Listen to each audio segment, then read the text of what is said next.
పూరా లోకల్. నమస్తే, welcome to పూరా లోకల్. ప్రస్తుతం మనం బీజేపీ రాష్ట్ర ప్రధాన కార్యాలయంలో బీజేవైఎం స్టేట్ ప్రెసిడెంట్ కుందే గణేష్ గారితో ఉన్నాము. త్వరలో జూబ్లీహిల్స్లో ఉప ఎన్నిక రాబోతుంది. ఇప్పటికే బీఆర్ఎస్ వాళ్ళ అభ్యర్థిని ప్రకటించింది, కాంగ్రెస్ కూడా వాళ్ళ అభ్యర్థిని ప్రకటించింది. కానీ జాతీయ పార్టీ అయిన బీజేపీకి అభ్యర్థులే కరువైపోయారు, దిక్కు లేరు అని అటు ప్రచారం జరుగుతుంది. ఏం చెప్తారు? బీజేపీకి 40 మంది అభ్యర్థులు ఉన్నారు.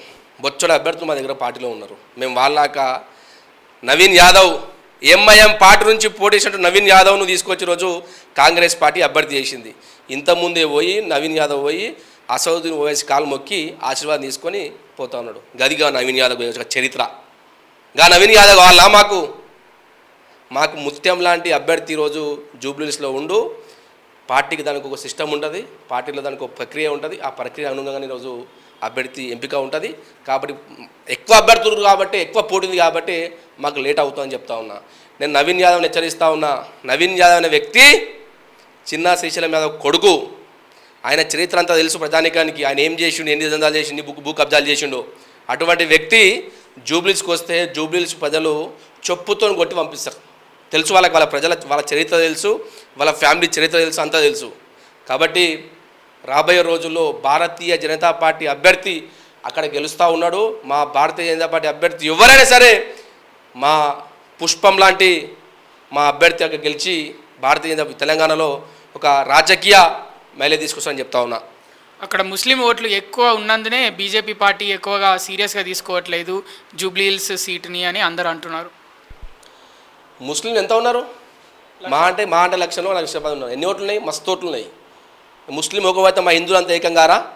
మా హిందువులు ఏకమైతే జూబ్లీహిల్స్లో మా హిందువులు ఏకమైతే ముస్లిం కాదు, ముస్లిం అబ్బా వచ్చినా కానీ ఓడిపోతారు. మేము పెద్ద ముస్లిం అనేది పెద్ద పట్టించుకోము. మేము మాకు హిందూ ఓటు బ్యాంక్ కావాలి. మా జూబ్లీహిల్స్లో హిందువులంతా ఏకమవుతా ఉన్నారు, హిందువులంతా ఏకపక్షాన వస్తూ ఉన్నారు.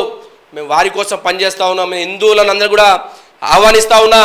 ఈ నవీన్ యాదవ్ అనే వ్యక్తి ఎంఐఎంఏ అభ్యర్థిగా పోటీ చేసిన మొన్నటి ఎలక్షన్లో ఇప్పుడు కాంగ్రెస్ అభ్యర్థిగా వస్తూ ఉన్నాడు. కాబట్టి మనందరం కూడా చూడవలసిన అవసరం ఎంతైనా ఉంది. అటువంటి వ్యక్తులను గుర్తించవలసిన ఎంతైనా ఉన్నది. ఎందుకు చెప్తా ఉన్నంటే కాంగ్రెస్ పార్టీ ఎంఐఎంకు అమ్ముడు పోయింది. అమ్ముడు పోయిన పార్టీ కాంగ్రెస్ పార్టీ ఎంఐఎంకు అమ్ముడు పోయి ఈరోజు దొంగచాట నవీన్ యాదవ్ని కాంగ్రెస్ అభ్యర్థిగా ప్రకటించి ఒక ఎంఐఎం వ్యక్తికి రాబోయే రోజుల్లో మేయర్ సీట్ కట్టబెట్టాలనే ఉద్దేశంతోనే ఈరోజు కాంగ్రెస్ పార్టీని నవీన్ యాదవ్ అనౌన్స్మెంట్ చేసి ఈరోజు రాజకీయం చేస్తూ ఉన్నది. నేను ఎంఐఎంని హెచ్చరిస్తూ ఉన్నా, అదే కాంగ్రెస్ పార్టీ నాయకులను హెచ్చరిస్తూ ఉన్నా. దొంగచాటున కాదు రేవంత్ రెడ్డి, దొంగచాటున అభ్యర్థి అనౌన్స్మెంట్ కాదు. నీకు దమ్ము ధైర్యం ఉంటే ఎంఐఎంని అభ్యర్థి పెట్టి నువ్వు గెలువు. ముస్లిం ఓటు బ్యాంక్ కోసం ఈరోజు అసదుద్దీన్ ఓవైసీ కాళ్ళు మొక్కుతూ ఉన్నారు కొంతమంది. యాకే సిగ్గుండాలి అటువంటి పార్టీ వ్యక్తులకు, సిగ్గుశరం ఉండాలి. మనం ఏం పుట్టుకబుట్టినాం? ఒక ఓటు గెలవనీకే అసదుద్దీన్ ఓవైసీ కాలు మొక్కుతూ ఉన్నాడు. ఇదేనా మన సంప్రదాయం? ఇదేనా మనం నేర్పించింది? తెలుసుకోవాల్సిన అవసరం ఎంత ఉందని చెప్తా ఉన్నా. బీజేపీ హిందువుల పార్టీయా? బీజేపీ అందరి పార్టీ, అందరి కోసం పనిచేస్తారు. అంటే మీ పార్టీలో కొందరు ముఖ్య నేతలు హిందువుల పార్టీ అని చెప్తున్నారు. హిందువుల కోసం పనిచేస్తాము, అందరూ ఎవరు వచ్చినా పనిచేస్తాం. భారత్ మాతాకి జై అని ఎవరంటే వారి కోసం పనిచేస్తాం. ఈ భారత్కు వ్యతిరేకంగా ఎవరు మాట్లాడితే వాళ్ళకు మేము వ్యతిరేకిస్తాం. అది ఎవరైనా కావచ్చు, అది ముస్లిం అనే కావచ్చు, క్రిస్టియన్ కావచ్చు. క్రిస్టియన్ వచ్చి భారత్ మాతాకి జై అంటే, ఇండియా జై అంటే మేము ఓకే అంటాం. అట్లేం లేదు.